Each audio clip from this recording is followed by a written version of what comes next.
Toho has such a rich history outside of the King of the Monsters, but I've narrowed it down to the ones that I've seen, and there are some absolute gems on this list. So let's not waste any more time, let's get right into it. Kicking us off at number 10, we have Space Amoeba, and I'm gonna be honest, it's at the bottom of the list for a reason. I barely remember watching this one. I can't remember when I saw this film, but I'm pretty sure I did. What I do recall are the kaiju themselves. They're incredibly unique and interesting, even if they're not my personal favorites. The plot can be a bit on the slow side as well, which probably contributes to my memory blanking out on this one. But I do remember seeing a familiar cast of actors, which is always a nice touch to see in these classic Toho films. Coming in at number 9 is King Kong Escapes. Look, it isn't my absolute favorite non-Godzilla Toho flick, and I've been pretty harsh on this film in the past, but it has some undeniable charms I can't deny. The story and plot are pretty ridiculous, but let's be real. For some, that's what makes it so good, and I understand that. The real standout here is the idea of Mecha Kong. I mean, how cool is the concept? And just seeing another Toho Kong film is a novelty in itself. The final showdown between Kong and Mechani Kong was entertaining enough to earn its spot on this list. It's just,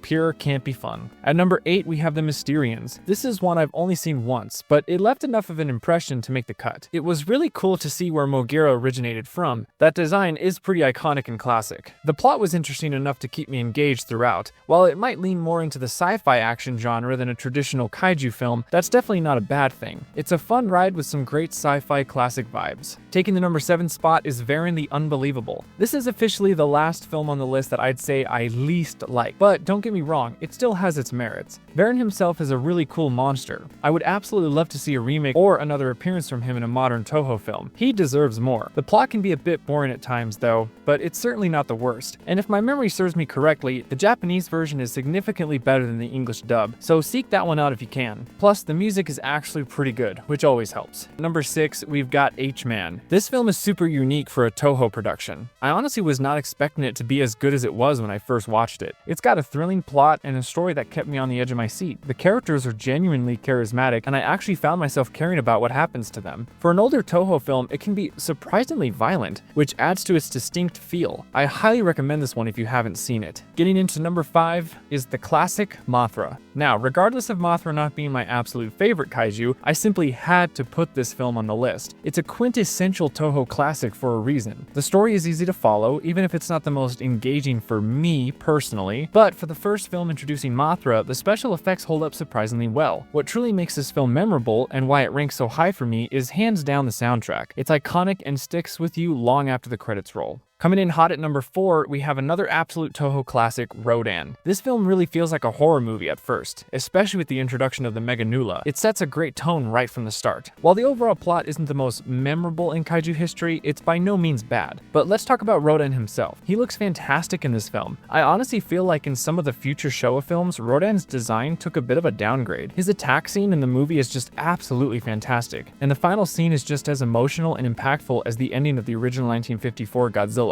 This is a powerful film. Moving into the top 3, it's Frankenstein vs. Baragon. The plot for this one is incredibly intriguing right from the get-go. We've got an enjoyable cast of characters who really help drive the story forward. The special effects, especially for the time, are really well done. And let's not forget the main event. The final fight between Frankenstein and Baragon is just pure unadulterated fun. Plus, it's got some truly great music that elevates the whole experience. A fantastic entry in Toho's monster catalog. My number 2 pick is actually a trilogy. The Rebirth of Mothra trilogy, to be precise. These films really made me appreciate Mothra a whole lot more. They're just gorgeous to look at. The music across all 3 films is absolutely amazing, and the Heisei era visuals and special effects are stunning. You get some really impressive monster designs like Desghidorah and Aqua Mothra. The characters and acting are solid, making for an enjoyable viewing experience all around. If you want to dive deeper into Mothra's lore, these films are a must-watch. And finally, my number 1 favorite non-Godzilla Toho Kaiju Toku film is The War of the Gargantuas. This is, without a doubt, one of the finest Showa-era kaiju movies I've seen, period, outside of the Godzilla films. And even some of the Godzilla films don't compare to this. The story and plot are so interesting and enthralling.